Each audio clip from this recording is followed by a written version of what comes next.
Good morning, everybody. Welcome to the first of a series of 4 Wealthics webinars over the next 2 weeks.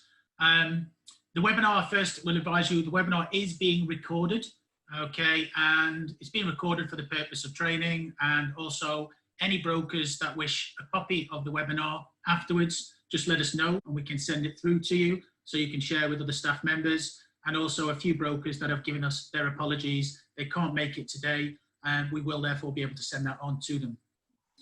Another point just to mention is during this webinar, no commission terms will be discussed. I think most of you brokers have terms of business already with us. If you would like terms of business and you don't already have it, please follow up with an email either to Manuel or myself directly, and we'll be happy to set those terms up for you.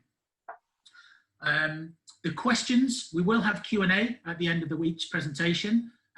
You can submit the questions via the Q&A tab below, and we'll run through those questions at the end of each presentation.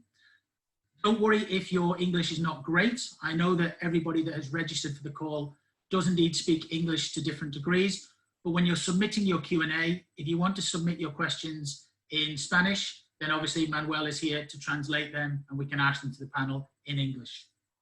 So I'd like to welcome very much 2 participants today. So the webinar this week, we are focusing very much on a bond and a fund, which is the theme of each of our webinars to offer some diversification. Today we have Joseph and Yossi talking from MCM Cybersecurity Fund, and we also have Bernie from NQ Minerals. So initially, I'd like to hand over to Yossi to lead us off discussing MCM Israeli IT Cybersecurity UCITS Fund. Oh, thank you very much. I'll share the screen. So hello everyone. First, a few words about Migdal. Migdal is the largest asset manager in Israel. We are managing more than 80 billion US dollar. We have more than 2.5 billion clients. In Israel, we have more than 250 funds with a market share now it's above 10%. Some of our funds has more than 20 years live track record.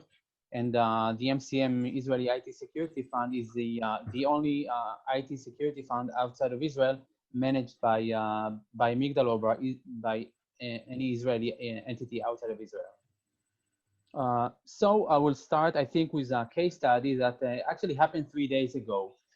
This was an attack, a cyber attack, on one of the largest lawyers' offices in Israel.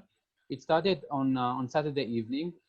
Basically, most of the cyber attacks that we're experiencing is during weekend because it's very, very difficult to organize all the people to defend themselves through weekend. So I'm, let's say, a client of this law firm, and suddenly I got 15 mails from an attacker. I saw it's an attack because it was written. This is, by the way, a screenshot from my own mobile phone. And they said that their website has been hacked, and this is now the problem of the law office. Continuing on Sunday evening, we got finally a mail from the law office said that they know that they have been hacked. This is one of the largest one. Just to give you an example, I think most of the M&A deals in Israel is going through this law firm, meaning that they have many top secret documents, agreements, data on people, data on entities. And on Sunday evening at 8:37, they send us a mail that they know that they have been hacked. They are sorry for that. And it was only for the mail. And only for the, in this case, it's like the social media for them. All of them has been hacked. It was hacked by an attacker. But the story is not ending here. A few minutes later, after they sent this mail, the attackers came here again and tell them, okay, I don't know what you said for your users, but it's still been hacked. And you can see, for example, they give this attacker give some examples for additional attacks that he has been doing. So what is the case here? And by the way, the story is still ongoing. The case here is a new attack that we saw through the COVID, which called double extortion. Double extortion is we got used for something called ransomware, and I will discuss about that. Ransomware is basically an attacker that want to get money from you, and basically is locking all your files, and then you need to pay some amount on Bitcoin in order to restore your files. This is a basic ransomware.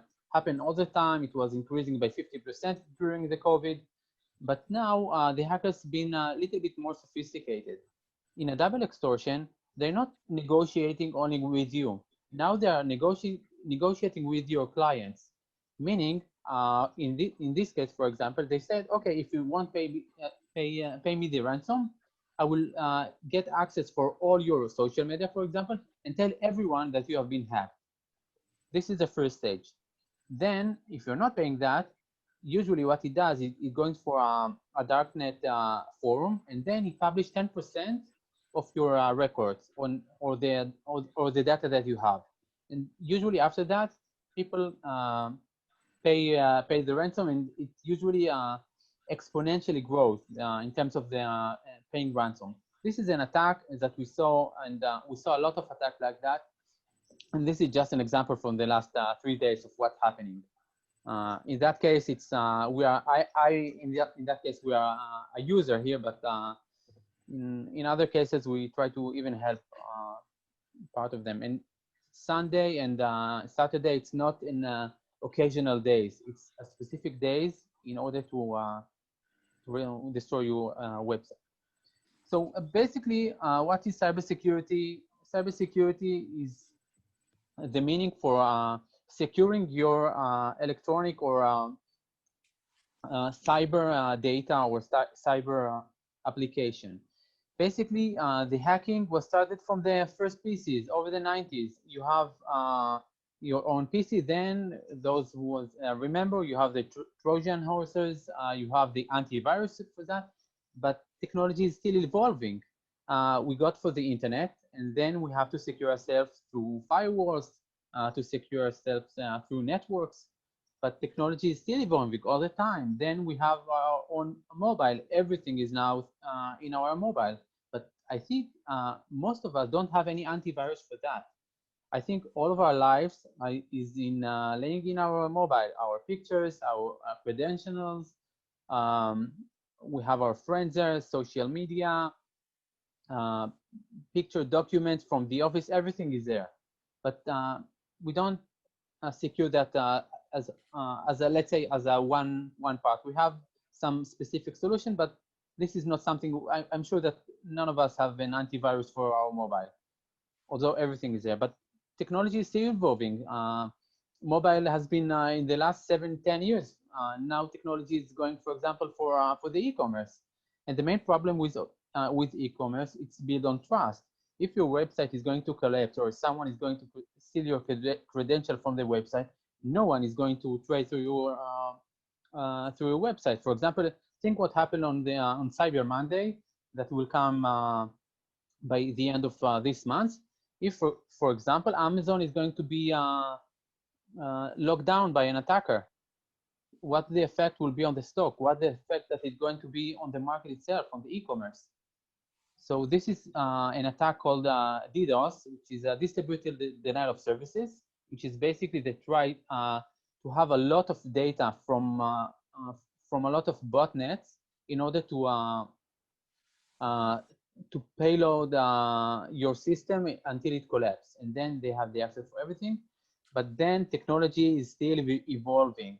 Now we have something called the mega attack. Mega attack is basically for infrastructures, power grids, electricity stations. We have train station, airfields, hospitals. In the COVID, everything is now being hacked. Even in Israel, we have on our water facilities on April, an attack in April. So basically, cybersecurity from our perspective is like the healthcare of technology. We are not know, for example, what will be the next revolution, whether it's going to be an IoT or 5G or autonomous driving. You always have to secure that, because there will always be a bad guys that going to want to ruin your solution or technology. So always cybersecurity is one step after the technology itself. And for us, it's very good because the cybersecurity is very resilient in that case, even during the fluctuation in the market from March. And I will speak about that. So even in the COVID, the World Economic Forum asked, what are the most worrisome risks for your company? And apparently, risk number 3 is cyber attacks. Even before another global outbreak, restriction on movement. Number 3, because everyone during their work from home disruption, and everyone that has to shift very quickly their business to the cloud or to the internet, has to secure themselves, and this is one of the main risk for the technology. And we saw, for example, World Health Organization that has been hacked in order to steal technology, in order to see what the vaccine is looking like. Then we saw from Checkpoint related cyber attacks. We saw many phishing attacks. For example, during the COVID in an outbreak areas, the people there got in a phishing attack that we will want to give you support. Please fill in this form, and then you have the access for their bank account, and they steal everything from there. In Q3, the number of cyber attacks increasing. For example, you can see a report from Checkpoint. 15% increase in the daily average ransomware attack. You can see that the United States is one of the most affected by ransomware. Again, it's very much correlated with the outbreak during the COVID. Another thing is about DDoS attacks on e-commerce, because everyone is now shifting for the internet to buy their product.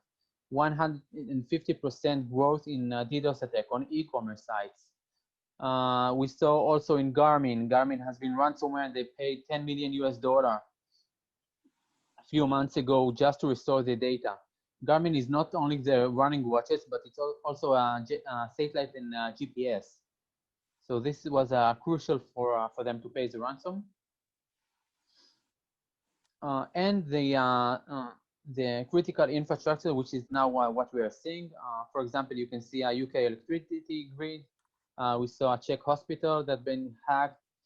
Yesterday, it was reported on the Wall Street Journal that another hospitals has been hacked.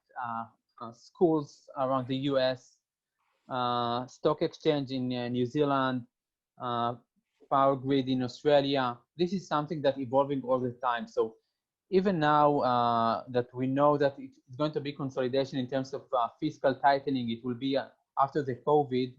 I think that from what we saw, for example, for the US budget, they will allocate part of the defense from a physical defense to the cyber world, meaning that they will invest more in order to secure the system of critical infrastructure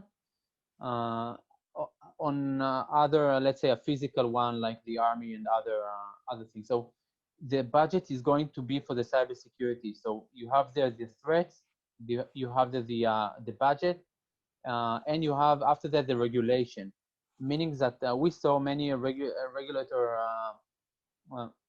branches all over the world. For example, in the EU, you have the GDPR, that you have to protect all your data, and this is something that also boomed the industry in order to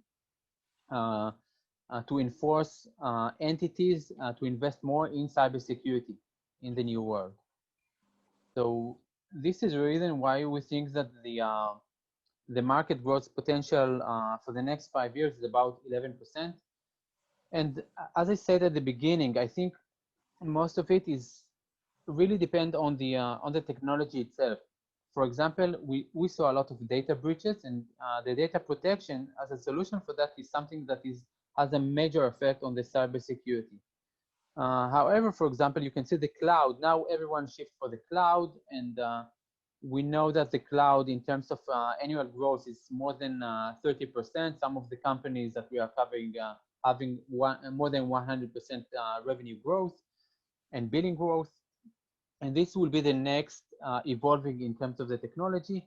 Right after that, the IoT, meaning that everything that is going to be connected to the internet, now the technology is there and the security is not there. And it's going to be there in terms of the security after that. For example, we saw a ransomware on IoT, even on smart homes and air conditioning and boilers at home, that if you won't pay the ransomware, you cannot access for your heating system in your own home. So this is something, technology is there, security is not there. And another thing that we are looking on the cybersecurity, you can see here in this plot, the Bloomberg upside for each of, let's say, the thematic in terms of the technology, which is the upside here on the vertical axis, and you can see on the horizontal one, the beta versus the NASDAQ, meaning that if the NASDAQ has a beta of 1, we are looking for companies that has higher upside with lower beta in order to reduce the risk now. And we saw now only 2 sectors in terms of technology that already been there, which is the 5G and the cybersecurity. And this is part of the allocations that we saw over the last few months for the cybersecurity. Because of that, you have the upside, which is higher than the NASDAQ, and you have a lower beta. In terms of the listed company that we are investing in our fund, we have 91 listed companies, over $1 trillion US market cap. More than half of our universe is profitable and with very nice upside. And a little bit about how we are managing this fund. And along with me, we have Joseph Mavor. In terms of the investment process, in Migdal Capital Markets, we have 10 analysts covering the cybersecurity. I'm the head of research at Migdal Capital Markets.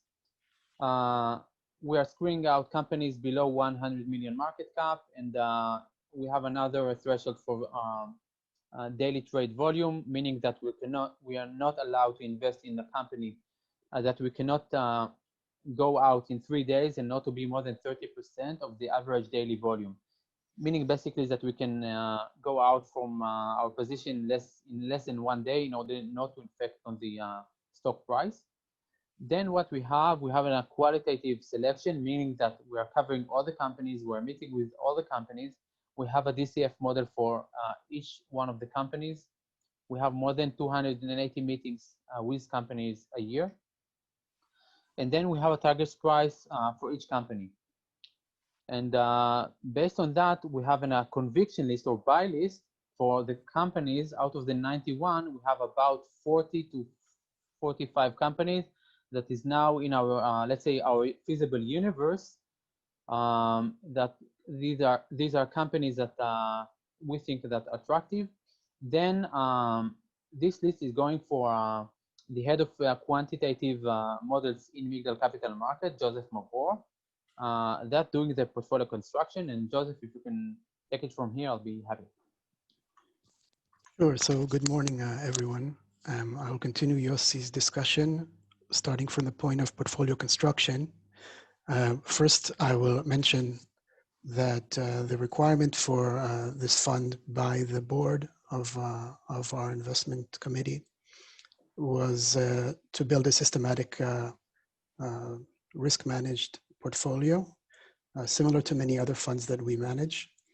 And in building a systematic portfolio, we had modeled and backtested our investment strategy. And this strategy is then maintained without many modification over the 5-year or so track record of this fund. So the investment process, as described by Yossi, leading up to this point, is that every month the research team of analysts analyzes the 91 or so stocks in the universe and sends over to our systematic portfolio construction these 90 or so funds and these 90 or so stocks. Out of those, 40 are on the buy list. The portfolio construction process then ranks these 40 stocks according to momentum and according to volatility. Momentum is referring to 3 and 6 month total return and similar standard deviation time periods. So when we model the momentum and the volatility, we arrive at something similar to a Sharpe ratio. The top 5 ranked stocks will receive the highest allocation in the portfolio, and the remaining 15 will be equally weighted. So in this way, we can express the momentum, high momentum, low volatility stocks with the highest weight in the portfolio. So if we look at the next slide, we can see a bit of analysis on the contribution to return of these factors. What you're looking at in total is our outperformance versus the competing ETF, which is a very large ETF in the US called the HAC. And we've outperformed that by about near 25% since the inception of the fund. And that's the graph that you're looking at. And when we look at the various factors that contribute to that return, you can see the qualitative research team of Yossi, and that would be the purple, and then momentum, which I had just mentioned, momentum over volatility. That's the correlation of that and how much the model is correlated to the fund's return, and a little bit of correlation to the Israeli market, which is to be expected. Finally, let's look at a little bit of statistics and the actual fund performance. So if we look at the graph on the right, this is another view of, in blue, you can see the graph of our fund's return. In red, the same ETF that I'd mentioned previously. Instead of looking at the spread, which we just looked at before, now you can see graph over graph and the increasing outperformance. Another interesting point would be the Sharpe ratio of our fund, which is also better than the ETF, which you can see on the left.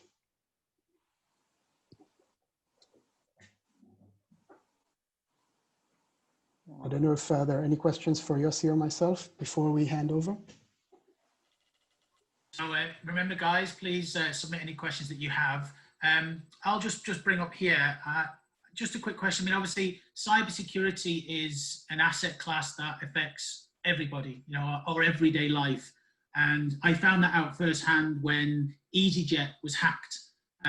6 or 7 months ago, there was a hack with EasyJet. And I received an email to tell me that my data had been taken, you know, and details of the flights that I was taking, potentially credit card details, etc. So, you know, it affects everybody's life. I just wonder at what rate the cybersecurity asset class is growing, and whether you expect that rate to continue to grow at that level, or decrease or increase.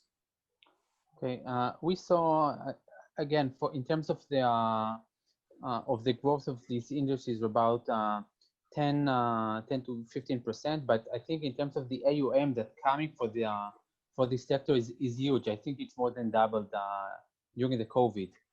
We saw a lot of money coming for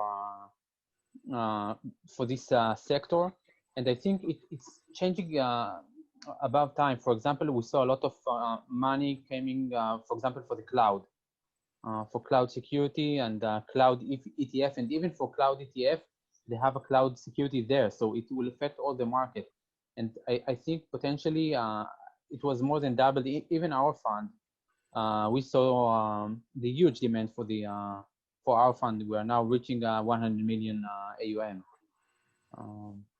Excellent. In terms of our fund. So, with it being a UCITS fund, it is indeed daily trading, yes? Exactly, yeah. Okay. Perfect. It doesn't appear that there's any questions come in from the audience at the moment. So yeah, thank you very much for your time, Yosef and Yossi. Good presentation. Manuel, something to add? You're on mute. Manuel, you're on mute still. Sorry for that. I received a WhatsApp from one of the attendees. Basically what happened is they have quite a lot of clients who are not English speaking. It's not very relevant to the fund, but it's to you both, Joseph and Josie. Is there any chance that you can get some information in Spanish? At least just a brief presentation or something in Spanish? Because obviously a lot of the attendees here, they are large brokers, and when they sit with the client do not understand English, and they would like to see some documents in Spanish. And that's one of the things one of the points that I have been asked. So I leave it to you, but obviously, that's something that I suppose being Spanish always helps to get some information in your own language. Yeah, we will try to do that. Yeah. You could do, even if it don't have to be like a full presentation, but at least just a summary, an explanation, a summary of what you do, the strategy, and so on. I think that would be very helpful, especially our key focus that is being the Latin American market. That would help a lot. Okay, sure. Very valid comments. And then with regards to that, if you need some help or pointers on that, we have connections Yeah, as well. So again, just thank you very much, Joseph. Thank you very much, Yossi. Thank you. Thank you. We'll be in touch in the coming weeks. Just to follow on then in the series, we move now from the presentation of the fund into a presentation now from one of the bonds that we work with. And here to speak to, whilst it may say Adam on his name underneath, we actually have Bernie from NQ Minerals. So it's orderly funding NQ Minerals bond, a bond that is now quite close to maturity, and it's something that Bernie will talk about. But I now pass you over to Bernie to discuss the orderly funding NQ Minerals bond. Good afternoon, good morning, everybody. Hopefully you can see the presentation on the screen now. So I'd like to talk to you today about NQ Minerals. NQ Minerals is a UK registered company with a portfolio of mining assets, all of which currently are in Australia. Its main project is the Helia gold mine in Tasmania, which is a tailings project. The picture there is part of the tailings dam, and that's a project that's in full production currently. Looking at projects, NQ are seeking projects that have attractive returns and where there is potential for growth through accelerating cash flows and also through acquisitions of projects that have those criteria.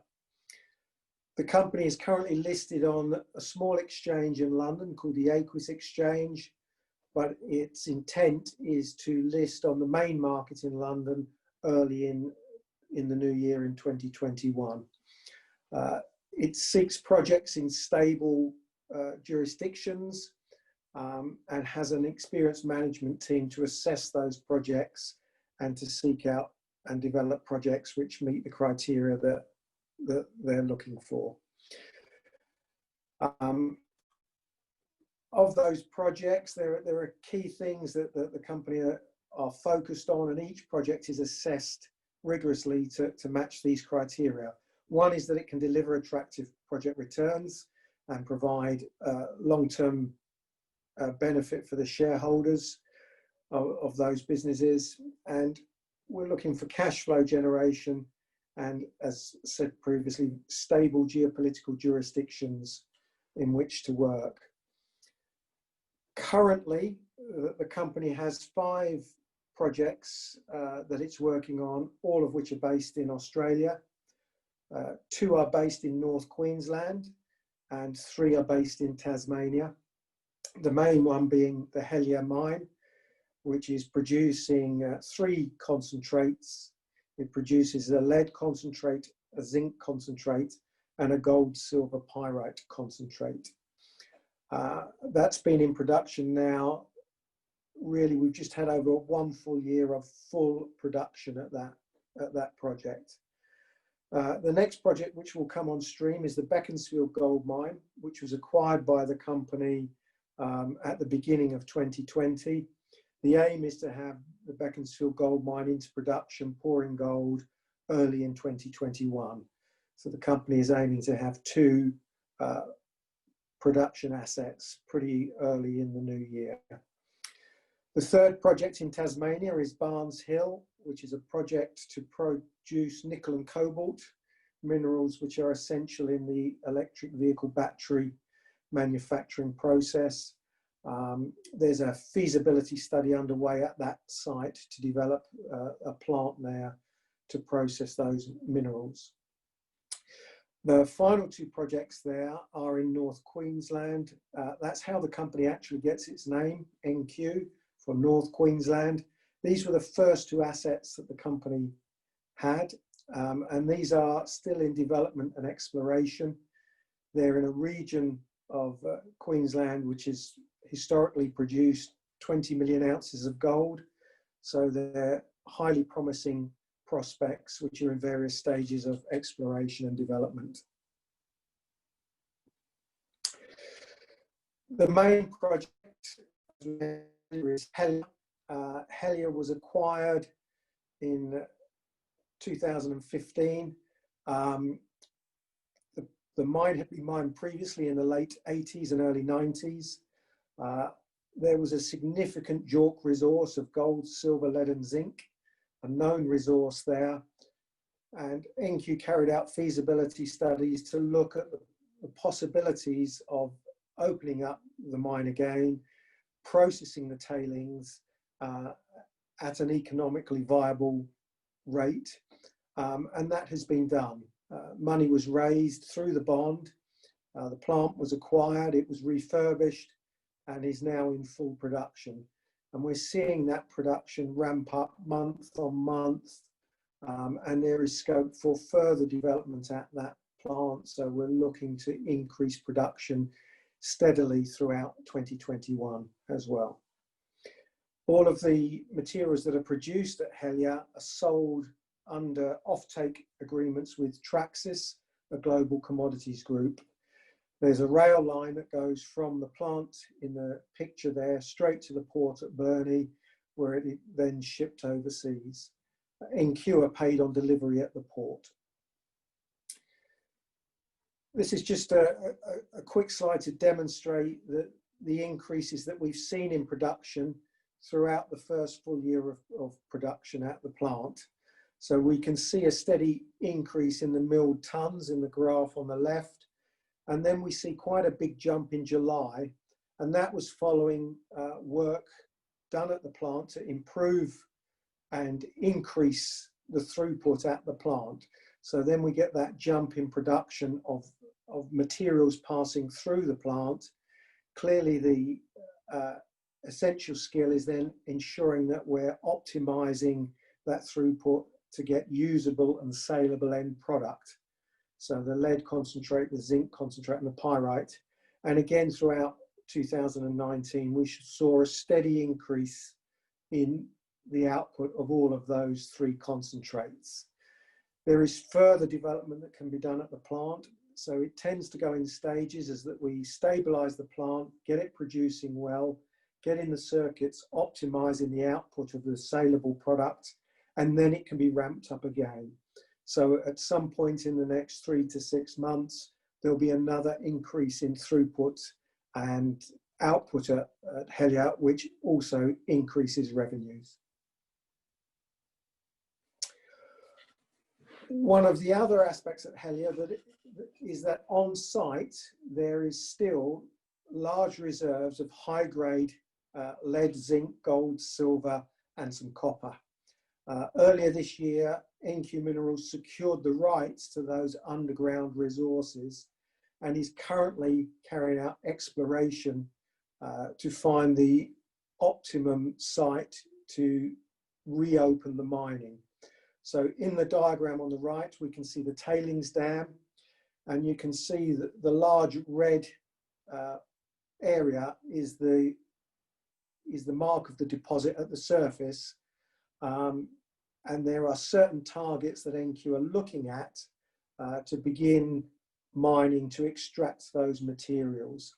So that exploration work is underway. With a large processing plant on site, the capital expenditure to get this into operation is reduced because we have all the processing plants ready and operating, ready to process new materials.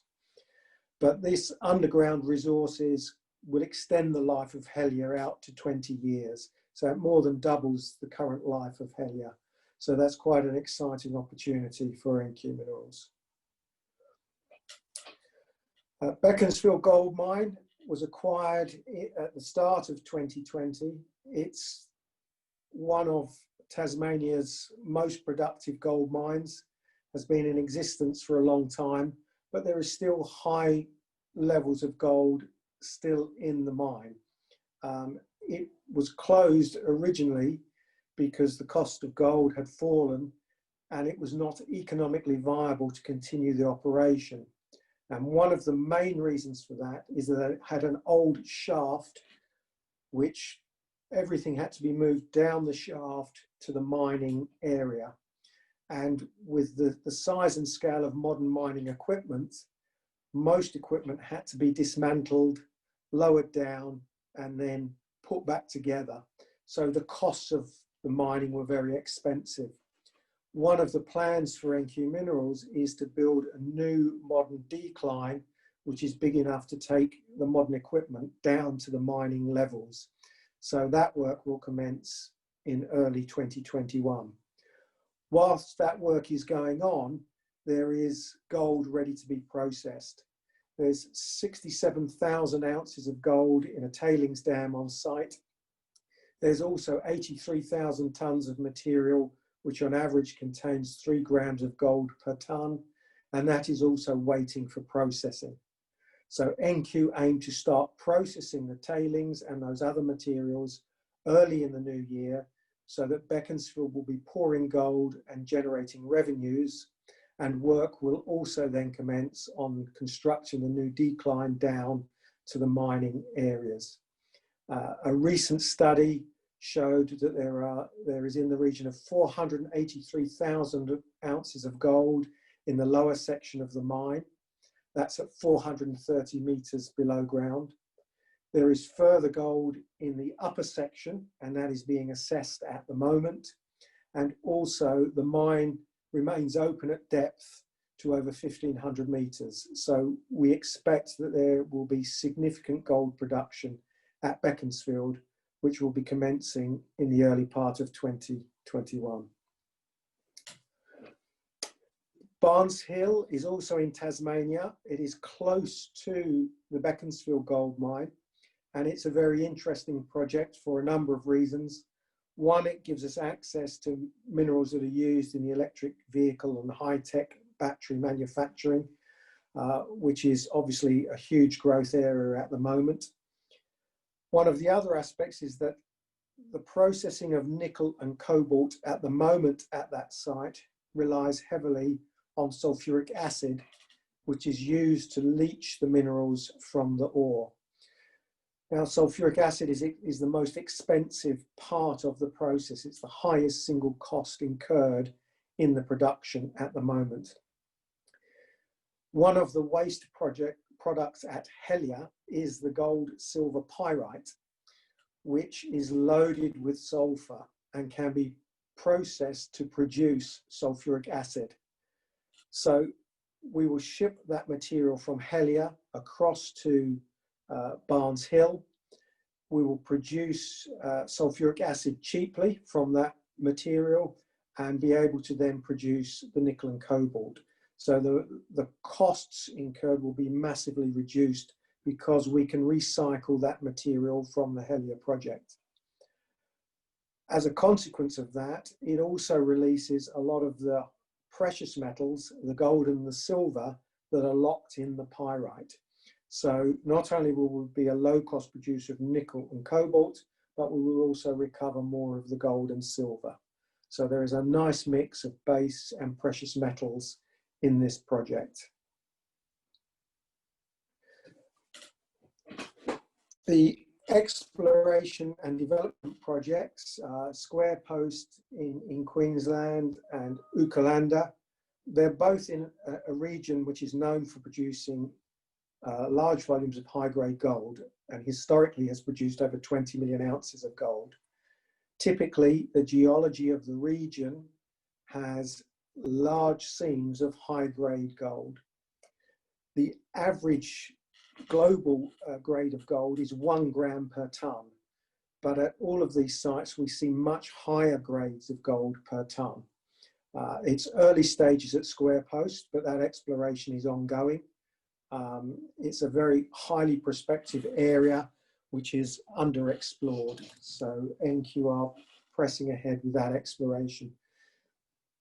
Ukalanda has undergone further development, and included within the tenements here is the Sunbeam Silver Mine. Again, it's a typical NQ project in that it was being mined previously. There are stockpiles of high-grade silver ore ready for processing on the surface, and NQ are looking at the best methods of processing that material currently, and that will again produce early revenues while other exploration and development work is carried out at that site.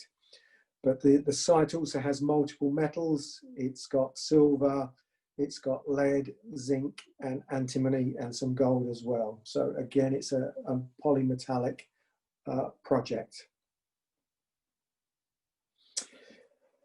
The outlook for NQ Minerals is fairly bright. The company's first full year of full production has been very transformational. The revenues are increasing month on month as the production has increased month on month. They've hit record levels of production at site, and they're optimizing the output in producing increasing volumes of saleable materials. So that has been very strong. And as mentioned earlier, there is scope to increase the production of the plants and therefore increase the revenues there. And that's an ongoing process. Bringing Beaconsfield into production early in the new year will give NQ 2 operating assets, 2 revenue generating assets. So that will strengthen the company further. Feasibility work will continue on Barnes Hill on the nickel and cobalt project, and the exploration and development will also push ahead at Ukalanda and Square Post.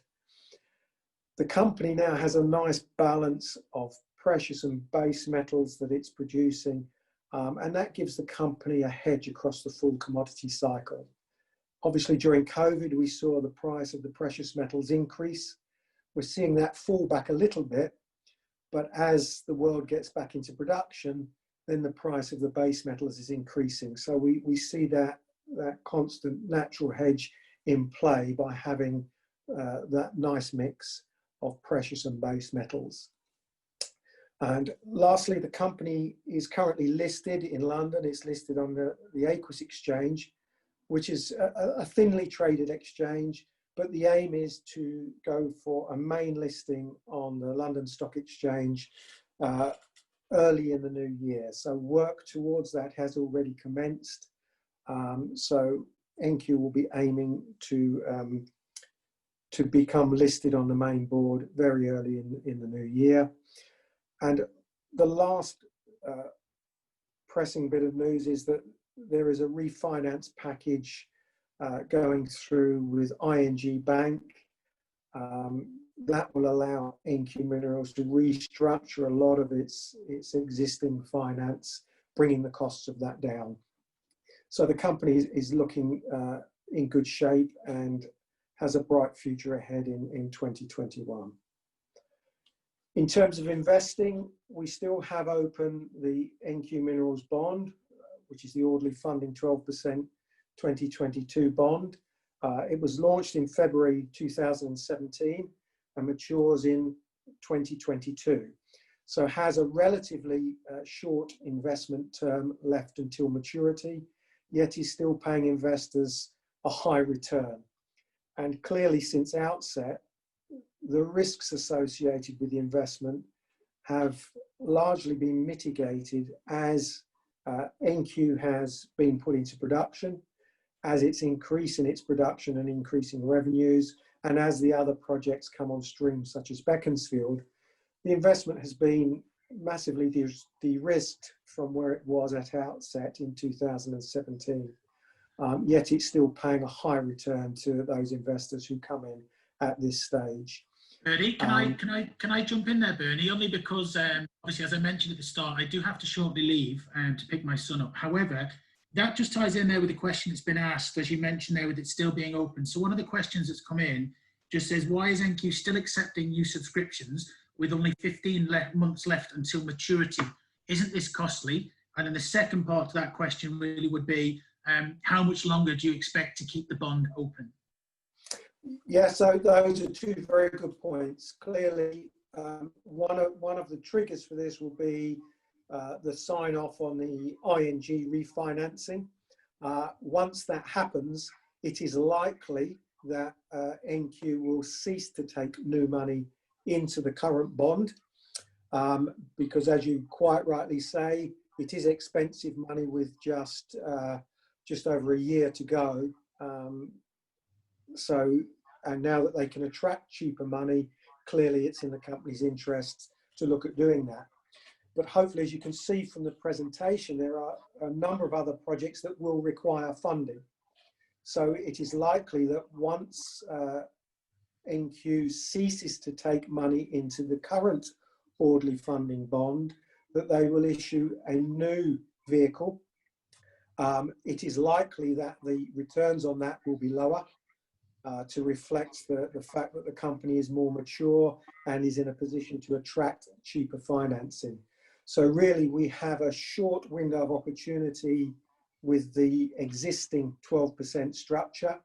My guess is that it will close prior to Christmas. I don't have an exact date, but I believe it will be once drawdown happens on the ING financing. That is with the lawyers at the moment who are dotting the I's and crossing the T's on all the various legal agreements and security agreements surrounding that.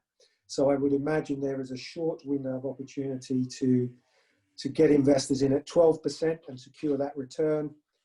Post that, there will be other opportunities with NQ, but they are likely to reflect a more mature business that can attract cheaper financing.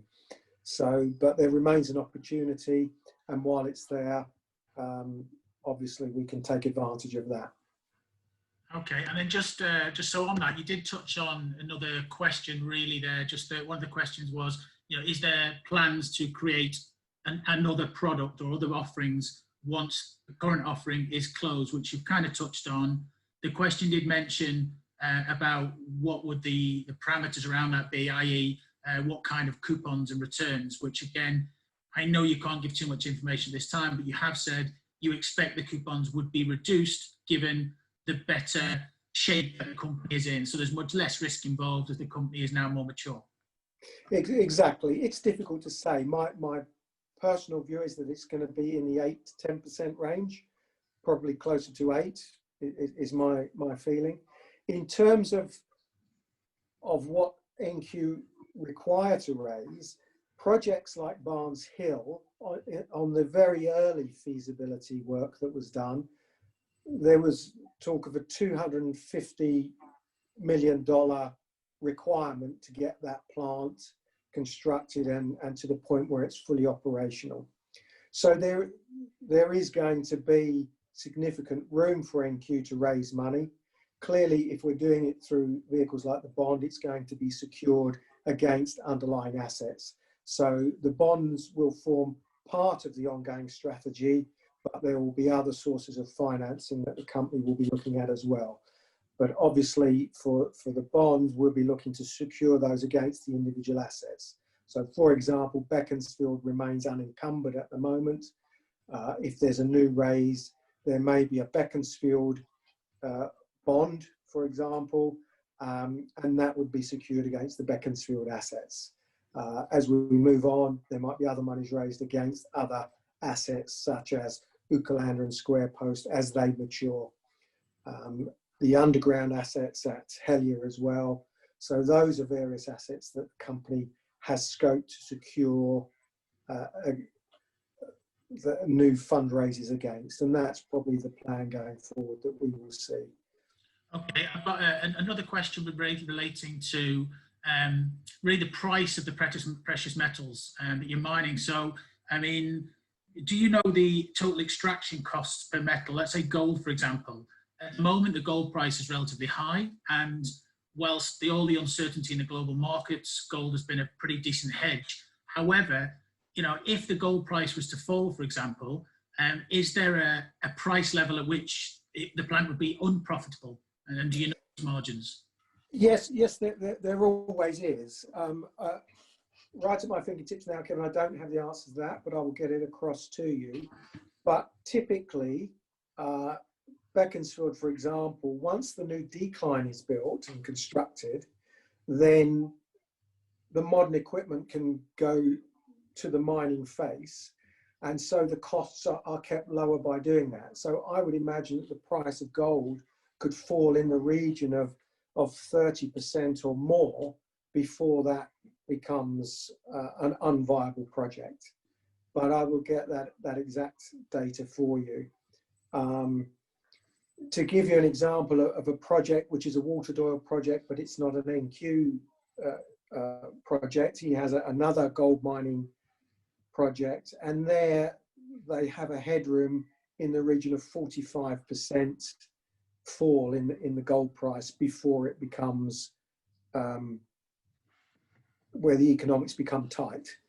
So on all the projects, that is what the feasibility work looks at. It looks at average prices of metals historically and at future projections of those, and you look at the cost of extraction of that over the time, and you come out with a value and a figure based around that. So that feasibility work is very detailed, and you wouldn't go ahead with any project if you don't have sufficient margins.